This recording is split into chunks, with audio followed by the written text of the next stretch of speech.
Hi, and welcome to the show. Subscribe at kevinmd.com/podcast. Get CME for this episode by clicking on the CME link in the show notes. Today, we welcome back Paul Pender. He's an ophthalmologist, and we're going to talk about his new book, Standing Up and Speaking Out for Patients and Doctors. Paul, welcome back to the show. Thanks, Kevin. Appreciate you having me back. So Paul's been on multiple times. Go to kevinmd.com/podcast. In the search bar, search for Paul Pender. You can see his prior episodes and hear his story. But I want to talk about your new book today, Standing Up and Speaking Out for Patients and Doctors. So what led you to write this book? Well, you've been very kind to publish a number of my essays in the past. And I went back and started looking after the last 4 years or so and realized that there's still some things that are pertinent and going forward, things that I'd like my audience to think about. And so I pulled together these essays and published some new things. And I wanted to sort of respond to an inspiration I had just reading Charles Krauthammer's book, The Point of It All, and his collected essays.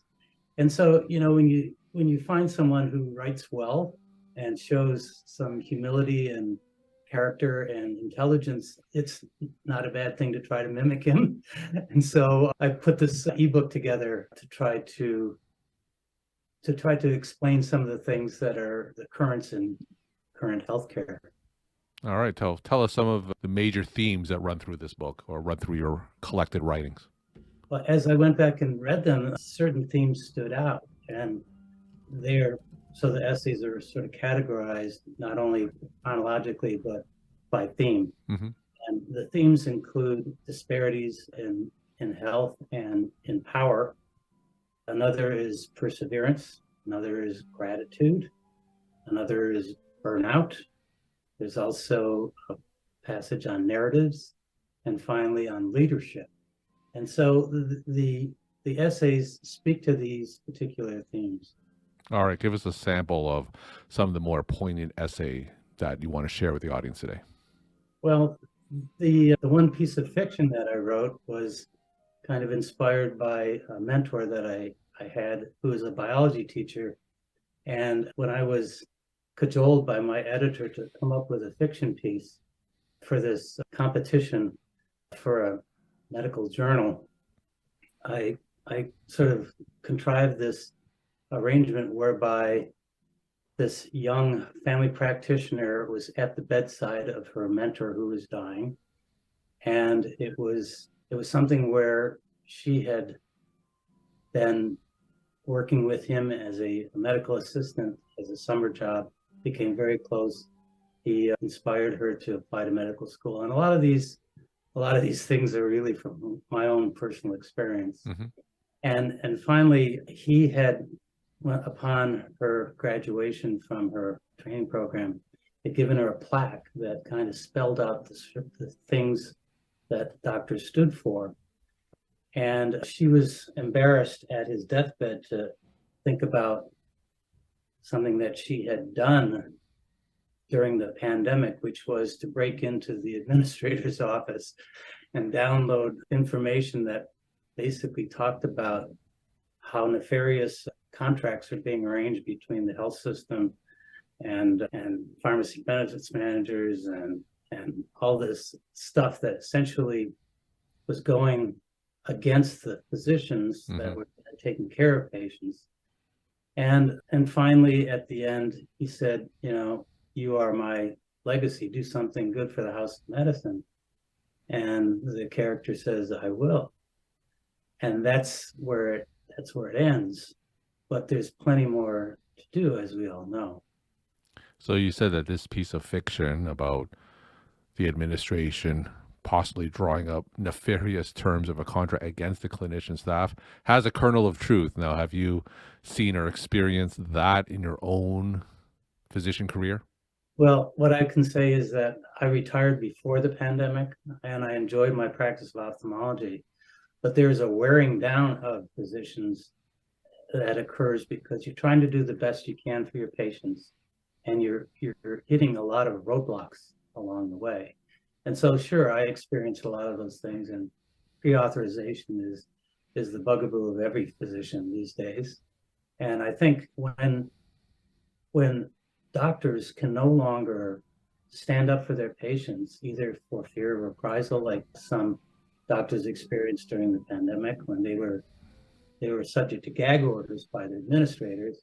You find that you have to actually point out those things that doctors have to put up with, and that patients who are flying solo in America's healthcare system, they need support. So that's why I really decided to put together this ebook on standing up and speaking out.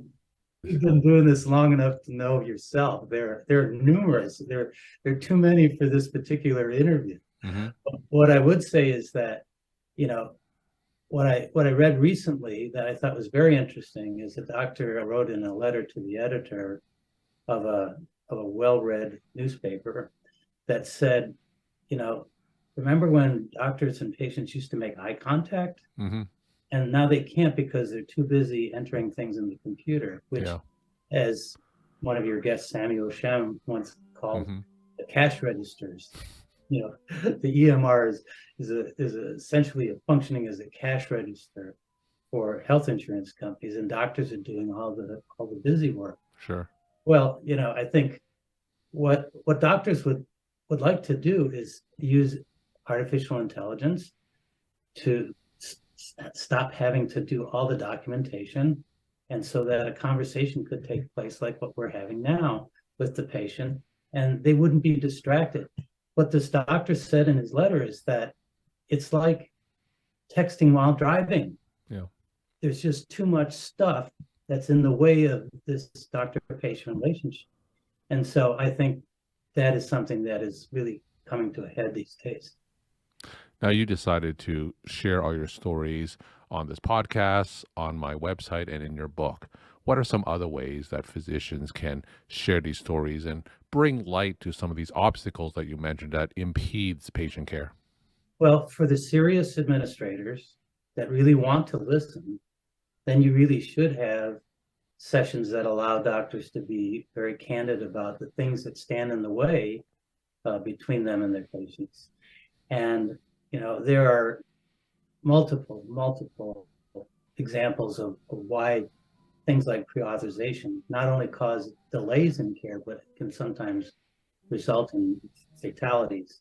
So I think hospital systems, health insurance companies, they've been sort of looking at physicians like they're just another cog in the machine. Mm-hmm.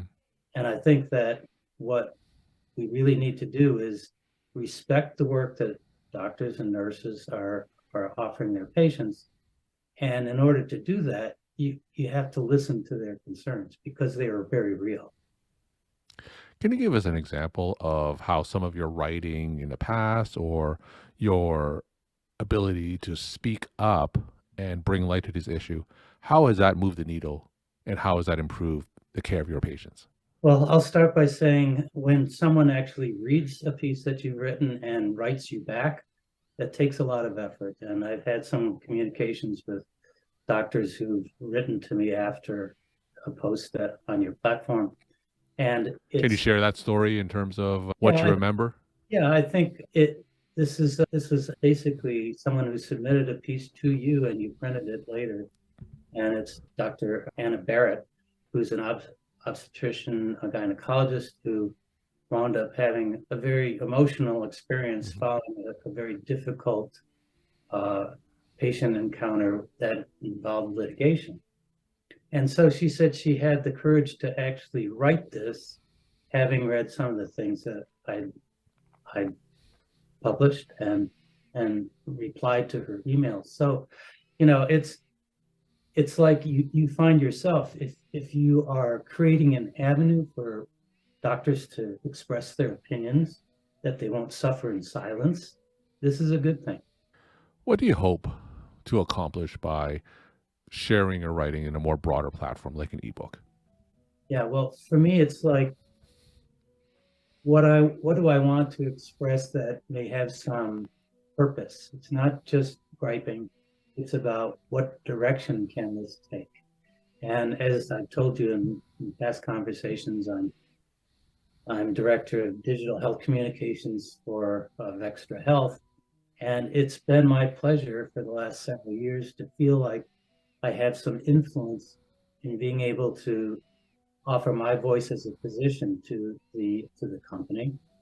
And I really believe that there will come a time when the model that we are proposing becomes more widely accepted with value-based care and having some financial risk or shared desired outcomes.